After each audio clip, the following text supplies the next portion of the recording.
Welcome to today's World News Update for May 3, 2023. Here are the most important stories from around the globe.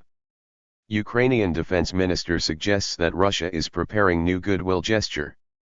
Second Russian train hit by explosive near Ukraine border, as Kyiv prepare for counteroffensive. Germany launches €49 monthly ticket for nationwide public transport. Greece bans party linked to neo-Nazi group from May vote. Press freedom under attack in every corner of the globe, UN says. Japan to ban upskirting in sweeping sex crime reforms. Turkish President Erdoğan's challenger warns against Cambridge Analytica type election interference. At least 32 rockets shot at Israel on Tuesday, 12 injured. Finnish daily uses shooter video game to dodge Russia's press restrictions. Stay informed and stay safe, and join us tomorrow for more world news updates. Ukrainian Defence Minister suggests that Russia is preparing new goodwill gesture. According to Ukrainian Defence Minister Oleksiy Reznikov, there is a possibility that the Russian Federation may announce a goodwill gesture under the pretext of a man-made disaster on Russian territory due to defeats on the battlefield. Reznikov believes that the Kremlin is already looking for possible scenarios that it can use to justify the Ukrainian army's next success to the general public in Russia. He suggested that the Kremlin is already looking for scenarios for how to win this back, and there may be a goodwill gesture under the guise of some cataclysm. Reznikov stated that this is not a forecast, just his reasoning, but he would not be surprised if they have some problem in the form of a serious disaster, a man-made one, on the territory of Russia. He explained that such an event could provide a way for the Russian government to explain to people why they are ending active military operations in Ukraine. Second Russian train hit by explosive near Ukraine border, as Kyiv prepare for counteroffensive. Two freight trains have derailed after being hit by explosions in the Bryansk region of Russia, close to the border with Ukraine, in the last 4 days. The latest derailment occurred on May 3, leaving the front locomotive and around 20 wagons off the tracks and blocking rail traffic. Reports suggest there have been multiple acts of sabotage on Russian railways recently, with one of the latest incidents a suspected drone strike on an oil depot in Crimea that caused a huge fire. Kremlin spokesman Dmitry Peskov blamed the attacks on the Kyiv regime, but Ukrainian officials have denied responsibility. Germany launches €49 monthly ticket for nationwide public transport. Germany has launched a monthly flat rate ticket for public transport across the country. The Deutschland ticket will be available from June 1 to the end of August 2022 and costs €49, $54. The pass provides unlimited access to local and regional trains, buses, and metro systems. Long-distance high-speed trains are excluded. Germany's Association of Transport Companies expects 16 million of the country's 84 million inhabitants to take up the offer. Around 750,000 tickets have been sold already, without counting those switching over from their current transport subscriptions. However, the expenditure has come in for heavy criticism from the opposition, who argue the money could have been used to improve and renovate rail infrastructure. Greece bans party linked to neo-Nazi group from May vote. Greece's Supreme Court has banned the far-right Helens Party from contesting the May 21 general election. The party was founded by Ilias Kasidiaris, a convicted leader of the now disbanded Golden Dawn, a neo-Nazi group that was labeled a criminal organization by a court in 2020. The judges deemed Helens to be a continuation of Golden Dawn.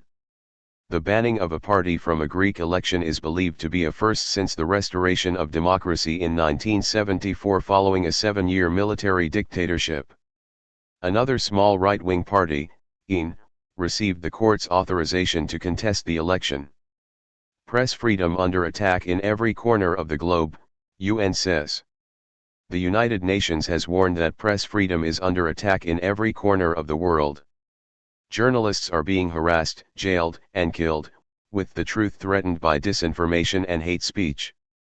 The UN Secretary-General, Antonio Guterres, called press freedom the foundation of democracy and human rights and awarded UNESCO's 2023 World Press Freedom Prize to 3 Iranian women, 2 journalists and a human rights activist, who have been jailed.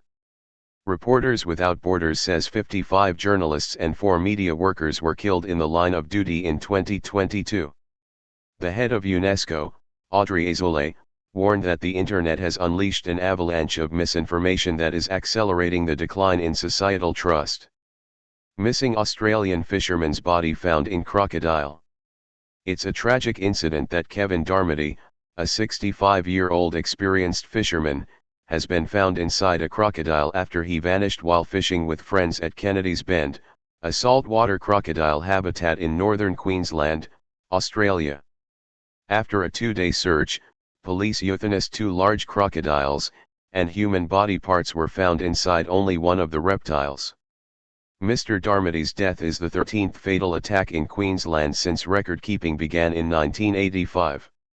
Crocodiles are common in Australia's tropical north, and since a ban on hunting in 1974, Queensland's crocodile population has rebounded from a low of some 5,000 animals to around 30,000 today. Under Queensland's management program, problem crocodiles are removed from areas where they threaten public safety and, in rare instances, euthanized. Japan to ban upskirting in sweeping sex crime reforms. Lawmakers in Japan are introducing the country's first laws against taking sexually exploitative photos or videos of others without consent. The bill, which is part of a wider overhaul of Japan's laws on sex crimes, will prohibit acts such as upskirting and secret filming of sexual acts. Offenders would face imprisonment of up to 3 years or a fine of up to 3 million Japanese yen, £17,500, $22,000. The reforms are expected to be passed in June this year. The bill explicitly prohibits the taking, distribution, and possession of photographs of someone's genitals without their consent. Turkish President Erdoğan's challenger warns against Cambridge Analytica-type election interference. The main opposition presidential candidate and Republican People's Party, CHP, Chairman Kemal Kılıçdaroğlu has warned officials from President Recep Tayyip Erdoğan's Justice and Development Party, AKP, against any attempts to manipulate voter preferences online in the last days before the upcoming elections. Reports suggest that Kılıçdaroğlu's warning had been inspired by intelligence received by his CHP party that the president's party plans to use deepfake-style videos and sound recordings, as well as Cambridge Analytica-style techniques in the last 10 days leading up to the election, with the goal of tanking Kılıçdaroğlu's campaign just before voters go to the polls. Communications Minister Fahrettin Altun, who heads the communication ministry that would be responsible for any such campaign, responded to Kılıçdaroğlu's warnings by stating that his ministry would continue to neutralize troll networks on social media and their methods of manipulating social media using fake accounts. At least 32 rockets shot at Israel on Tuesday, 12 injured. On May 2, 2023, at least 32 rockets and mortars were fired from the Gaza Strip toward southern Israel throughout the day, with 2 rockets even hitting Sderot and wounding at least 12 civilians. In response, the Israel Defense Forces, IDF, struck targets in Gaza on Tuesday night and in the early hours of Wednesday morning. A senior security official said that there would be additional responses from the IDF. The rocket fire started just hours after Palestinian Islamic Jihad official Qadir Adnan died following a 3-month-long hunger strike against his being held in administrative detention. Hamas and Palestinian Islamic Jihad both took responsibility for the rocket fire. In response to the rockets, Sderot Mayor Alan Davidi called on the government to stop acting with restraint and eliminate the heads of Hamas and Palestinian Islamic Jihad. Hamas and Palestinian Islamic Jihad leaders have also hidden away in bunkers in preparation for an Israeli response. Netanyahu held his security meeting in the late afternoon with other top officials to consider the situation. Finnish daily uses shooter video game to dodge Russia's press restrictions. On World Press Freedom Day, Finnish newspaper Helsingin Sanomat hid articles about Russia's war in Ukraine in the popular video game Counter-Strike to get around Russian media restrictions. The paper built a map of a war-torn Slavic city and hid a secret room with images and texts about the cruelties in Ukraine. The game is popular worldwide and among young Russian men. The move came after Russia cracked down on independent journalism in the country and restricted access to media content produced abroad. The editor-in-chief said the paper had not asked Valve's permission for the campaign, as users can create and add their own content.